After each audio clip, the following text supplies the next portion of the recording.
आज मैं एक्सप्लेन करने वाला हूँ 2021 में रिलीज हुई एक action adventure movie the jungle crush, जिसकी IMDb रेटिंग है 6.6 आउट ऑफ 10। इस मूवी में हमें एक ऐसे अजीब से पेड़ के बारे में दिखाया गया है जिसके पत्तियों को खाने से लोग अमर हो सकते हैं। बहुत से लोग उसे ढूंढने की कोशिश कर रहे हैं, पर वो उसे पाने में कामयाब होते हैं या नहीं, ये जानने के लिए मूवी की एक्सप्लेनेशन स्लैश समरी शुरू करते हैं। मूवी की शुरुआत में हमें एक पेड़ के बारे में बताया जाता है जिसका नाम टीरियस ऑफ द मून होता है, जो कि अमेज़न की जंगलों में कहीं है, और माना जाता है कि उस पेड़ की पत्तियों में ऐसी पावर है कि वो किसी भी बीमारी को ठीक कर सकती है और लोगों को इमॉर्टल बना सकती है। उसी पेड़ की खोज में 16वीं शताब्दी के बहुत से लोग ग्रुप्स बनाकर उन्हें खोजने के लिए निकलते हैं, पर उनमें से कोई भी कामयाब नहीं होता। उन्हीं के ग्रुप में से एक ग्रुप एक ग्यूरे नाम के एक राजा का भी होता है, पर वो भी उस पेड़ को खोजने में कामयाब नहीं होता और जंगल के कहर से उसका ग्रुप भी मरने वाला होता है। पर लोगों का मानना था कि उनके मरने से पहले जंगल में रहने वाले एक कबीले जिनका नाम गार्डियन था, उन्होंने एक ग्यूरे और उनके ग्रुप को उसी पेड़ की पत्तियों की बदौलत बचा लिया था। एक ग्यूरे को किसी भी हालत में टीयर्स ऑफ द मून चाहिए था और वो उसे पाने के लिए और इंतजार नहीं कर सकता था। इसलिए एक ग्यूरे गार्डियंस के लीडर से एरोहेड मांगता है, क्योंकि टीयर ऑफ द मून को सिर्फ एरोहेड की मदद से ही खोजा जा सकता था। Arrowhead tear of the moon को खोजने की चाबी थी, पर गार्डियंस के लीडर एरोहेड को देने से मना कर देता है। इसलिए एक ग्यूरे अपने साथियों की मदद से गार्डियन के पूरे कबीले को तबाह कर देता है और सभी लोगों को मार देता है। पर मरने से पहले गार्डियंस के लीडर ने उन्हें एक श्राप दिया था कि अब वो कभी अमेज़न नदी से दूर नहीं जा पाएंगे, और माना जाता है कि एक ग्यूरे अपने सैनिकों के साथ जंगल में अभी भी कहीं कैद है। उसके बाद सीन शिफ्ट होता है इंग्लैंड 1916 में, जहां हमें लिली और उसका भाई मैक नजर आता है, जो कि टीयर ऑफ द मून की खोज कर रहे थे ताकि वो उससे ऐसी दवाई बना सके जिससे किसी भी बीमारी को ठीक किया जा सके। पर उसकी खोज के लिए उन्हें प्रोफेसर एल्बर्ट की खोजी हुई एरोहेड चाहिए थी, पर रॉयल सोसाइटी एक्सप्लोरर का ग्रुप उन्हें ये देने से मना कर देता है, क्योंकि उन्हें टीयर ऑफ द मून की शक्तियों पर बिल्कुल भी विश्वास नहीं था। इसलिए लिली एरोहेड को चुराने के लिए चली जाती है और प्रोफेसर एल्बर्ट के द्वारा खोजी हुई एरोहेड को चुरा लेती है। पर तभी वहाँ पर जर्मनी का प्रिंस आ जाता है, क्योंकि उसी ने एरोहेड को नीलामी में जीता था, पर उसे वहाँ पर एरोहेड नहीं मिलता। तभी उस प्रिंस की नजर लिली पर पड़ती है और वो समझ जाता है कि उसी ने एरोहेड को चुराया है। इसलिए वो अपने सभी आदमियों को लिली को पकड़ने को बोलता है और लिली वहाँ से निकलने का रास्ता खोजने लगती है। पर तभी लिली एक सीढ़ी के सहारे उस बिल्डिंग के नीचे लटक जाती है और फंस जाती है, और वो प्रिंस लिली से एरोहेड मांगता है और बदले में उसकी मदद करने का वादा करता है, और लिली अपनी जान बचाने के लिए उस एरोहेड के बॉस को दे देती है। तभी नीचे खड़ा मैक देखता है कि लिली मुसीबत में है, इसलिए वो एक बस को लिली के नीचे रुकवाता है और लिली उस बस में कूद जाती है और मैक और लिली वहां से निकल जाते हैं। और प्रिंस जब वो बॉक्स देखता है तो उसके अंदर एरोहेड नहीं था, इसलिए प्रिंस लिली को खोजने के लिए अपने आदमियों को लगा देता है और लिली और उसका भाई टीयर ऑफ द मून की तलाश में अमेज़न जाने के लिए निकल जाते हैं। इसके बाद हमें मूवी के मेन कैरेक्टर को दिखाया जाता है द रॉक, जिसका मूवी में नाम फ्रैंक है। फ्रैंक एक टूरिस्ट गाइड होता है जो बाहर से घूमने आए लोगों को टूर दिया करता था और उन्हें अपनी कहानियों और उन्हें डराने के लिए लगाए गए सेटअप के जरिए डराया करता था। फ्रैंक पे बहुत सा उधार होता है जो उसे एक नीलो नाम के आदमी को देना होता है, पर उसके पास उतने पैसे नहीं थे, इसलिए नीलो फ्रैंक के बोट के इंजन और उसके बोट की चाबी को अपने पास रख लेता है। पर फ्रैंक को अपनी बोट की चाबी और इंजन चाहिए था, इसलिए वो उसे चुराने के लिए नीलो के ऑफिस में चला जाता है और नीलो की तिजोरी को खोलने की कोशिश करने लगता है। तभी वहाँ पर लिली आ जाती है, क्योंकि उसे अमेज़न जंगल के अंदर जाने के लिए एक गाइड की जरूरत थी। और लिली फ्रैंक को नीलो समझती है और उसे बताती है कि मैं टीयर ऑफ द मून की तलाश में हूँ, इसलिए मुझे गाइड की जरूरत है जो मुझे जंगल के अंदर ले जा सके। ये सुनकर फ्रैंक लिली को डराने की कोशिश करता है कि वो जंगल बहुत खतरनाक है और वहाँ जाना बिल्कुल भी सेफ नहीं है, पर लिली उसकी बातों पर ध्यान नहीं देती और उसे ये काम करने के लिए बहुत से पैसों का ऑफर देती है, जिसे सुनकर फ्रैंक उनको जंगल के अंदर ले जाने के लिए तैयार हो जाता है और उसे अपनी बोट की चाबियां भी मिल जाती है। तभी वहाँ पर नीलो आ जाता है और लिली को फ्रैंक की सच्चाई पता चल जाती है कि वो नीलो नहीं है। ये जानकर लिली फ्रैंक पे गुस्सा होती है। उसी दौरान फ्रैंक की नजर लिली के गले में लटके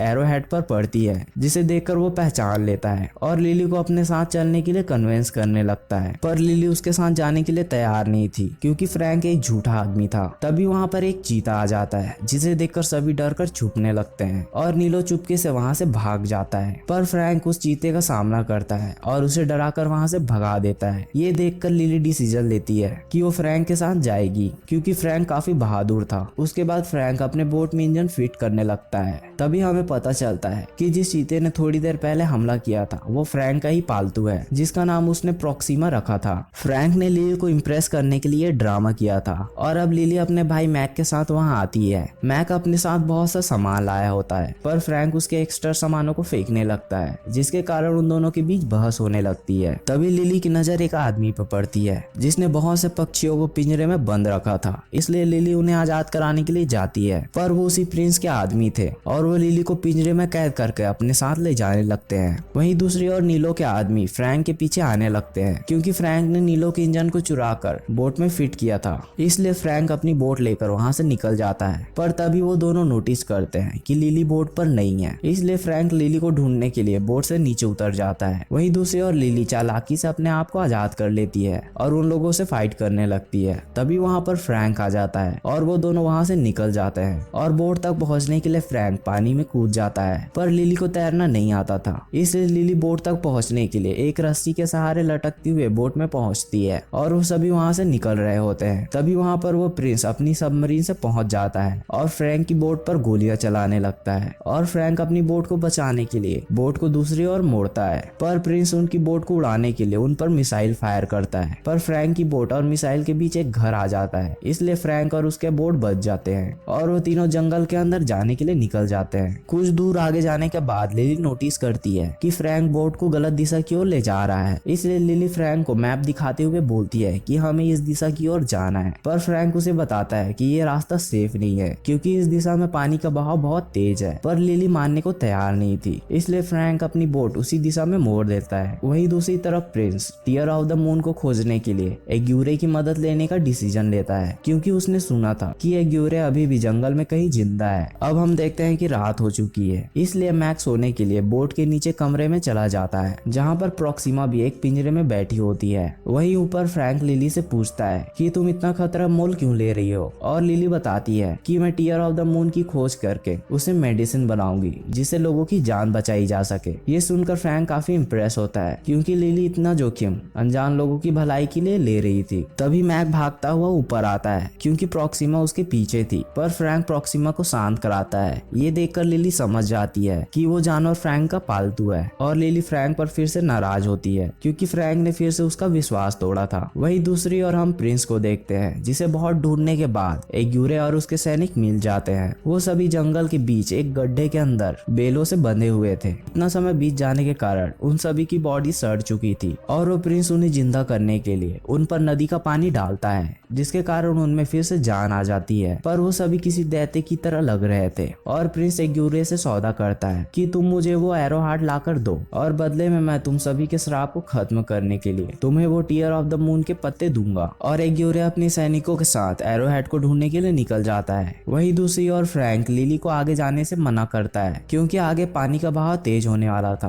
पर लिली नहीं मानती और फ्रैंक को जाना पड़ता है। तभी पानी का बहाव तेज होने लगता है और फ्रैंक का कंट्रोल बोट से छूटने लगता है और उन्हें आगे एक झरना नजर आता है जिसमें वो सभी गिरने वाले होते हैं, पर तभी फ्रैंक किसी तरह से बोट को झरने में गिरने से बचा लेता है और दूसरे रास्ते से आगे निकल जाता है। इस सब के कारण बोट की कई लकड़ियां टूट गई थी, इसलिए फ्रैंक और मैक लकड़ियां काटने के लिए नदी के किनारे आए थे और लिली बोट पर ही थी और लिली फ्रैंक के केबिन को चेक करने जाती है क्योंकि फ्रैंक ने उसे वहां जाने से मना किया था और लिली को वहां से एरो हेड से रिलेटेड बहुत सी तस्वीरें मिलती है और लिली समझ जाती है कि फ्रैंक को भी एरो हेड के बारे में पता है। तभी वहां पर फ्रैंक आ जाता है और लिली के पूछने पे बताता है कि मैं भी पहले एरो हेड को ढूंढ रहा था पर वो मुझे कहीं नहीं मिला और लिली उसे एरो हेड दिखाते हुए बोलती है कि तुम्हारे पास ये नहीं था। तभी उन पर जंगल में रहने वाला एक कबीला हमला कर देता है और उन्हें तीर मारकर बेहोश कर देता है और जब उन तीनों को होश आता है तो वो अपने आप को उनके कबीले के बीच पाते हैं। फ्रैंक को उनकी भाषा आती थी, इसलिए वो कबीले के मुखिया से डील करने की कोशिश करता है कि तुम हमारे सभी सामान रख लो और हमें जाने दो, पर कबीले की मुखिया नहीं मानती और बोलती है कि मुझे सिर्फ एरो हेड हेड चाहिए। पर उसी समय लिली अपने आप को आजाद कर लेती है और उन पर हमला करने वाली होती है, पर वो कबीले वाले लिली पर हमला नहीं करते क्योंकि वो कबीले वाले फ्रैंक के दोस्त होते हैं और फ्रैंक ने उनके सामानों को लूटने के लिए यह प्लान बनाया था। ये जानकर लिली आग बबूली हो जाती है क्योंकि फ्रैंक ने एक बार फिर से लिली से झूठ बोला। लिली भी उस एरो हेड में लिखे शब्दों का मतलब नहीं समझ पा रही थी, इसलिए वो कबीले में मौजूद एक लेडी से मदद मांगती है और वो लेडी बताती है कि टीयर ऑफ द मून को पाने के लिए पहले उन्हें उसके काबिल बनना पड़ेगा और उसके बाद तुम्हें पानी को पत्थर में बदलना होगा और 2 टूटे हुए दिलों को जोड़ना होगा और ये सब तुम्हें ब्लड मून की रात को ही करना होगा जो कि 2 दिनों के बाद आने वाला है। और लिली को ये भी पता चलता है कि वो पेड़ वहाँ पर नहीं है जहाँ वो उसे ढूंढ रहे हैं, वो तो एक दूसरी जगह पर है। और लिली डिसाइड करती है कि वो उस जगह पर अकेली जाएगी क्योंकि उसे फ्रैंक पर भरोसा नहीं था और वो अपने भाई को खतरे में नहीं डालना चाहती थी। तभी वहाँ पर एक ग्यूरे अपने ग्रुप के साथ आ जाता है और उस एरो हेड को लेने की कोशिश करने लगता है। फ्रैंक एक ग्यूरे को देखकर चौंक जाता है जैसे वो उसे पहले से जानता हो और वो सभी आपस में लड़ने लगते हैं, पर एक ग्यूरे और उसके साथियों को कोई फर्क नहीं पड़ता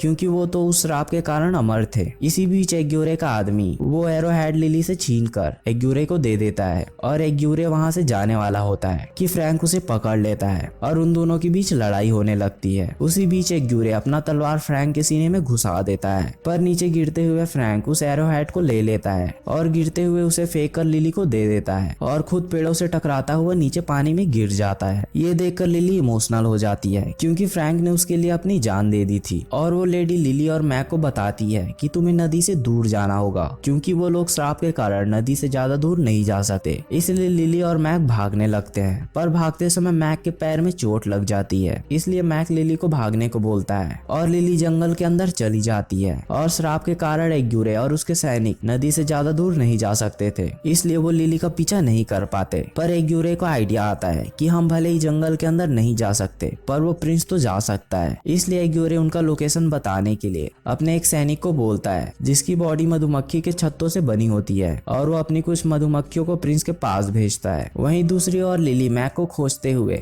फ्रैंक की बॉडी मिलती है और लिली ये देखकर चौंक जाती है कि फ्रैंक अभी भी जिंदा है और वो खंजर अभी भी उसके सीने में घुसा हुआ था जिससे कि कोई खून नहीं निकल रहा था। ये देखकर लिली चौंक जाती है और फ्रैंक बताता है कि मैं भी एक ग्यूरे के ग्रुप का ही सदस्य हूँ और उस श्राप के कारण 400 सालों से जिंदा हूँ। और फ्रैंक लिली से उस खंजर को बाहर निकालने को बोलता है और लिली हिम्मत करके उसे बाहर निकाल लेती है। वहीं दूसरी ओर वो मधुमक्खियां प्रिंस को लिली की लोकेशन बता देती है और प्रिंस लिली को पकड़ने के लिए निकल जाता है। वहीं दूसरी ओर लिली को फ्रैंक पर भरोसा था कि वो अच्छा आदमी है क्योंकि फ्रैंक एक ग्यूरे से लड़ रहा था और लिली फ्रैंक से पूछती है कि ये सब कैसे हुआ था और फ्रैंक उसे अपनी कहानी बताता है। एक ग्यूरे की एक बेटी थी जिसको की एक लाइलाज बीमारी थी जिसके कारण वो धीरे धीरे कमजोर हो रही थी और एक ग्यूरे किसी भी हालत में अपनी बेटी की जान बचाना चाहता था, इसलिए वो फ्रैंक और सैनिकों के साथ टीयर ऑफ द मून की तलाश में निकल गया। पर बहुत ढूंढने पर भी उन्हें वो पेड़ नहीं मिला और जंगल उन्हें धीरे धीरे मारने लगा। पर तभी वहाँ पर गार्डियंस कबीले के लोग आ गए और उन्होंने हमारी जान बचाने के लिए उसी टीयर ऑफ द मून का यूज किया और हम बच गए।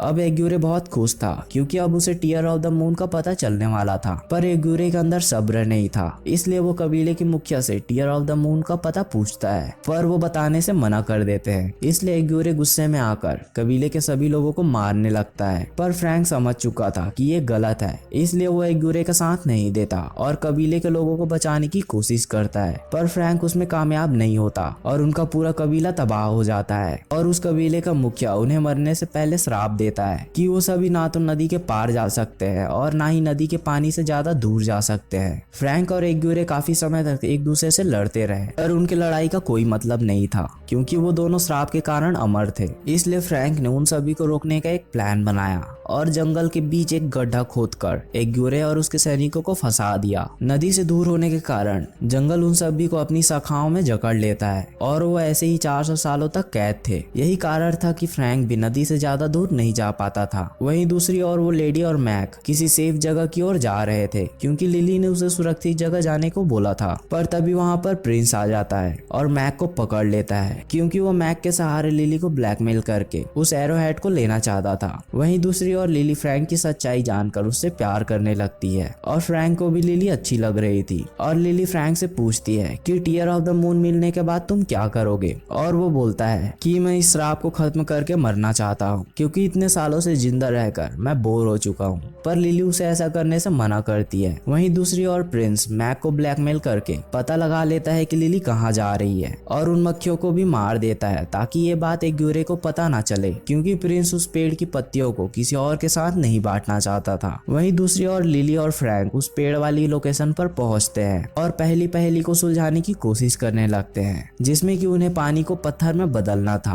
और फ्रैंक को पानी के अंदर कुछ नजर आता है और वो चेक करने के लिए नीचे जाता है और देखता है कि एक बड़े से पत्थर के पिंजड़े के अंदर एक लीवर जैसी चीज है और वो उसके अंदर जाने की कोशिश करता है, पर वो नहीं जा पाता क्योंकि फ्रैंक साइज में काफी बड़ा था। इसलिए फ्रैंक लिली को नीचे जाकर वो लीवर घुमाने को बोलता है, पर लिली को तो तैरना नहीं आता था। इसलिए फ्रैंक उसे समझाता है कि तुम्हें तैरना नहीं है, तुमको सिर्फ नीचे जाकर वो लीवर घुमाना है। और लिली नीचे जाती है और उस लीवर को घुमाने लगती है और लिली के ऑक्सीजन खत्म होने पर फ्रैंक ऊपर से ऑक्सीजन अपने मुंह के अंदर भर कर लाता था और लिली को देता था। पर अगली बार फ्रैंक को आने में थोड़ी देर हो जाती है क्योंकि उस पर पिराना मछलियों ने हमला कर दिया था और लिली की ऑक्सीजन खत्म हो जाती है और वो बेहोश होकर नीचे गिरने लगती है। पर लिली ने उस लीवर को घुमा दिया था, जिसके कारण पानी का लेवल नीचे होने लगता है और लिली को बेहोश पाकर फ्रैंक काफी घबरा जाता है। तभी लिली को होश आता है। अब वो दोनों बहुत खुश थे क्योंकि उन्हें वो मिलने वाला था जो वो बहुत समय से ढूंढ रहे थे। पर तभी वहाँ पर प्रिंस भी आ जाता है और प्रिंस के सैनिक लिली और फ्रैंक को बंदी बना लेते हैं और लिली से वो एरोहेड मांग लेता है और लिली को मजबूरी में वो देना पड़ता है, वरना वो उसके भाई को मार देता। अब वो प्रिंस उन सभी को लेकर उस पेड़ के पास पहुंचता है, पर वो पेड़ तो पूरी तरह से मरा हुआ नजर आ रहा था क्योंकि उस पेड़ को जिंदा करने के लिए कुछ रिचुअल जैसी चीज करनी होती है। पर प्रिंस को उसके बारे में कुछ पता नहीं था, इसलिए प्रिंस लिली की मदद मांगता है, पर लिली मना कर देती है। तभी फ्रैंक बोलता है कि मुझे ये करना आता है, पर बदले में तुम्हें मुझे टीयर ऑफ द मून का एक पत्ता देना होगा। और प्रिंस मान जाता है और फ्रैंक उस एरोहेड को एक खास जगह पर रखता है, पर उससे भी कुछ नहीं होता। इसलिए लिली भी उसकी मदद के लिए तैयार हो जाती है, पर उसे भी बदले में एक पत्ती चाहिए थी। पर प्रिंस बोलता है कि मैं तुम दोनों में से किसी एक को ही वो पत्ती दे सकता हूँ। और लिली भी उस पहेली को सुलझाने लगती है और उसे याद आता है कि उसे दो दिलों को जोड़ना है और वो उस एरोहेड को तोड़ती है जिसके अंदर एक मणि निकलती है। उस मणि के दो टुकड़े करके वो उसे उसकी जगह पर रखते हैं, जिससे उस पेड़ में जान आ जाती है और पत्तियां उगने लगती है। तभी लिली फ्रैंक को शूट करके नीचे गिरा देती है क्योंकि प्रिंस उनमें से किसी एक को ही वो पत्ती देने वाला था। पर प्रिंस को ये बात पता नहीं थी कि फ्रैंक अमर है। दरअसल ये उनका प्लान था ताकि फ्रैंक लिली के भाई को बचा सके और फ्रैंक मैक को बचाने के लिए प्रिंस के आदमियों को मारने लगता है और लिली पेड़ में लगे पत्तियों को तोड़ने के लिए भागने लगती है। पर ब्लड मून की रोशनी जाने लगती है, जिसके कारण वो पेड़ फिर से डेड हो रहा था और लिली को जल्दी करनी थी और लिली बड़ी मुश्किल से एक पंखुड़ी पाने में कामयाब होती है। पर पेड़ के सूख जाने के कारण लिली जहाँ पर खड़ी होती है वो टहनी टूट जाती है और लिली नीचे के शाखा को पकड़ लेती है। तभी वहाँ पर प्रिंस आता है और लिली को वो पंखुड़ी देने को बोलता है, वरना मैं तुम्हें नीचे गिरा दूंगा। तभी प्रिंस के ऊपर एक पेड़ की टहनी गिर जाती है और लिली भी वो पंखुड़ी फ्रैंक के पास नीचे फेंक देती है और फ्रैंक वो पंखुड़ी पकड़ लेता है। तभी वहाँ पर एल गुरे का ग्रुप भी आ जाता है और उस पंखुड़ी को लेने के लिए लिली के पीछे जाने लगता है। पर फ्रैंक एक ग्यूरे को वो पंखुड़ी दिखाता है और एक ग्यूरे और उसके सभी साथी फ्रैंक के पीछे जाने लगते हैं और फ्रैंक मैक से बोलता है कि तुम अपनी बहन को मेरी ओर से ये देना, और ये बोलकर वो बोट में बैठकर निकल जाता है। प्रिंस अभी भी जिंदा था,